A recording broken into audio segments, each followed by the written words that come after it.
This is my current driver, and this is the #1 driver of 2022. But should I change into it?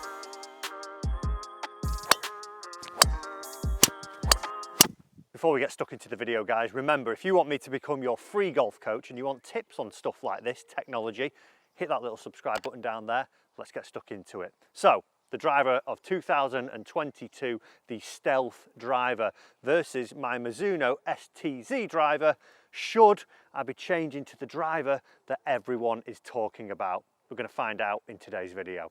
So why was this the driver of 2022? Well, there's one reason I think so, and it is this: a red face. As soon as this driver came out and it released and we saw images of that red face, it was captivating. Now, it's not just a gimmick, or if it was a very good one.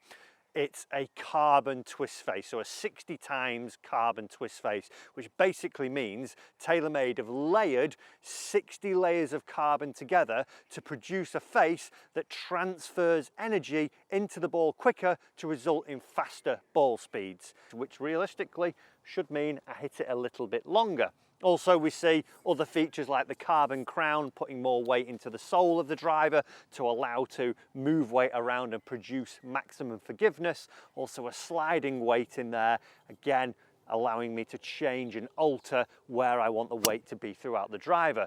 But does that mean it's going to perform better than my current Mizuno driver? We see things like carbon in this one around the sole of the driver, around the crown of the driver, allowing it to move weight around and produce that forgiveness with a beta titanium face, giving it faster ball speeds. But how does it stack up against this driver? I'm going to test it a little bit here out on the course at Warrington Golf Course and see how it just performs head to head. Then I want to go back to my studio and see what I find out on the golf course. Does that rack up when we get some numbers on it? And should it be the driver that now goes into my golf bag? So my Mizuno driver was fitted for me down at Bearwood Lake, so I know that it's the optimum spec for me as well. I've chosen the Stealth Plus model, which is the lower spinning model. I've got it in the loft I want and the shaft that I want that I've tried before. Not been fit, but it's pretty much where I would expect to come out with it. And what we're going to do is head out here now. I'm going to play 4 holes and just hit driver off each tee on 4 holes and see which one produces the better shot for me, and just get an idea of how they're flying. I've already had some testing with this down at Prince's Golf Club to get an idea of what they're feeling like and what they're sounding like. And now I just want to actually back it up. I want to get that data. I want to see the performance on the golf course and see, should this one go in my bag over my current driver? I'm going to judge this by how far the balls are going, how close they are to the fairway if not on it, and just overall what I feel like it's flying like as I do. I'm going to start with the Mizuno here on the 4th hole. My favourite hole on the golf course, suits my nice little fade, and just have a little hit and see how I do feel with both drivers in hand. And that is going to be pretty hard to beat. Straight down the middle. Tiny fade, love it, absolutely love it.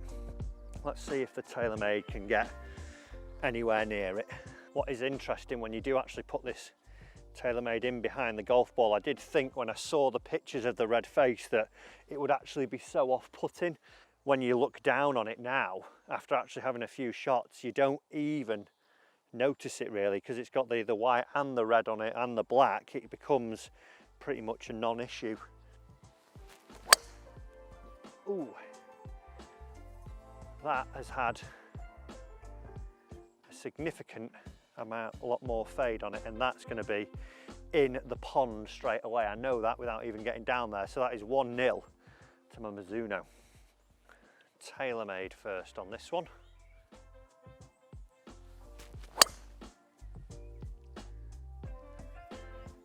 Sounds good, it's gone, but it's leaking a little right again.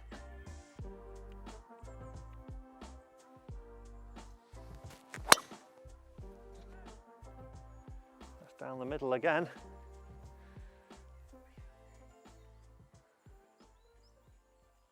Two-nil Mizuno.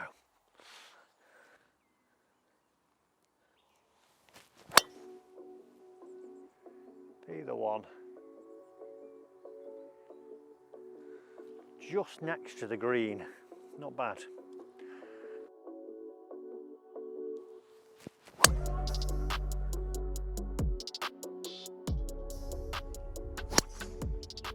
Well, that's a better one.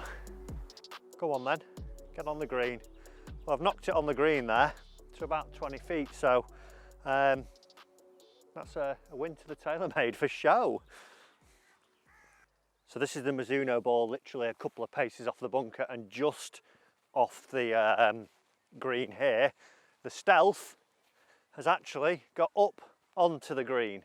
So having tested them out on the golf course and just now doing this little bit of a test here, I noticed that the Taylormade Stealth, I do tend to get a little bit more left to right than I do with Mizuno. Like I say, that is fitted for me, so there is a little bit to play there, but we're going to hit one more driver, then I want to head back to the studio and get a few numbers just to see what I'm finding out here on the course after being at Warrington and down at Prince's confirms what I'm seeing out there. And could it be, if I were to just maybe tweak it into the draw setting, could I see that I straighten it out and actually get it performing better than Mizuno? Let's hit one more shot here and then head back there.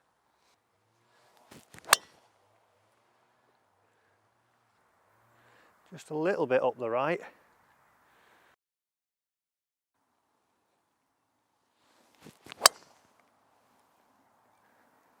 That's a better one.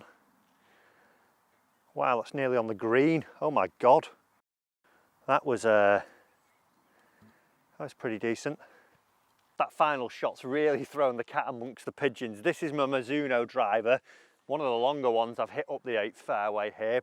Green obviously only just up here, but that Taylormade got hold of it pure, maybe slightly toey if anything, but another sort of 10-15 paces up towards near the front of the green. So has thrown the cat amongst the pigeons.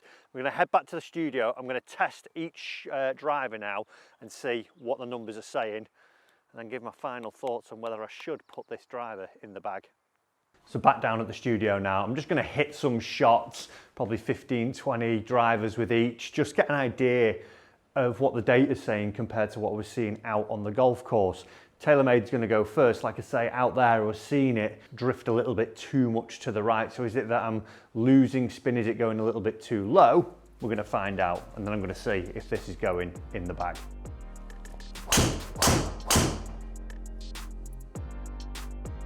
It feels very good. It's really making me question, is it going to go in? Oh, that was a good one. That was pured. That is the shot that makes me think it should go in.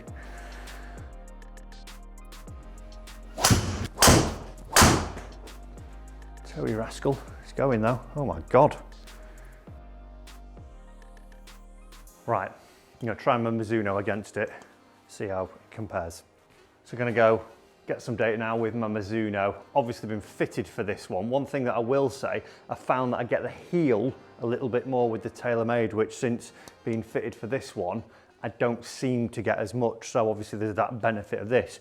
If I were to have the fitting for the Taylormade, would that change? But let's see how this one stacks up against that Taylormade. That's what I want there. That's straight down the middle. Straight down the middle. Oh, I'm so healed. That was just a poor golf swing.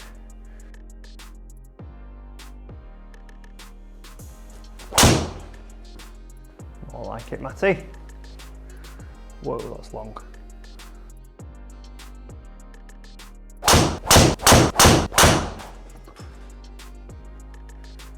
Saves the best till last. Right, let's take a look at the numbers and get my decision. After hitting quite a few on the course, out on the studio, I'm surprised to say that they are pretty much identical. Ball speed, Stealth takes it 164 miles per hour versus 163 with my ST Z. Spin-wise, this was the one that I was interested in. The Stealth was down at 2086 versus the Mizuno at 2,179. So that's why probably when I'm on course, I'm probably seeing that I'm able to keep the Mizuno a little bit straighter with that extra couple hundred revs of backspin. It's just going to straighten that flight out. I did notice in a few shots with the Stealth that I did think, oh, I've hit that great. I looked up and all of a sudden the spin was down below the thousands. Quite a lot of them were round about 1,700, 800. So if your spin's getting a little bit low, you are going to see a little bit more curvature start to come in. So I think that's where I lack that little bit of backspin to keep the ball a little bit straight. In terms of distance, pretty much identical. Stealth 284, Mizuno 286, so it just pips it. Clubhead speed, identical, 113 miles per hour, 0.8 with both clubs, and the smash factor was also identical at 1.44. So overall, data-wise, I was a little bit shocked. I thought I would see big differences from the Stealth to my current driver, but I didn't. It was just that little bit of spin that was down there, which like I say, when on course, I'm seeing those sideward shots come in. It would be interesting if I did get fitted for a Stealth to see whether we could match those numbers and maybe get them a little bit better. But for the minute, I think I'm going to stick with my driver and not go with the best driver of 2022. So guys, thanks for watching that video. If you did enjoy it, do remember to hit that subscribe button and get me as your free golf coach. Golf lessons, golf insight, all on the channel here. And as well, comment down below, do you want me to do this with any other clubs in the lineup that we've seen for 2022? And as well, why not check out one of my other videos on some tech stuff? See you in the next one.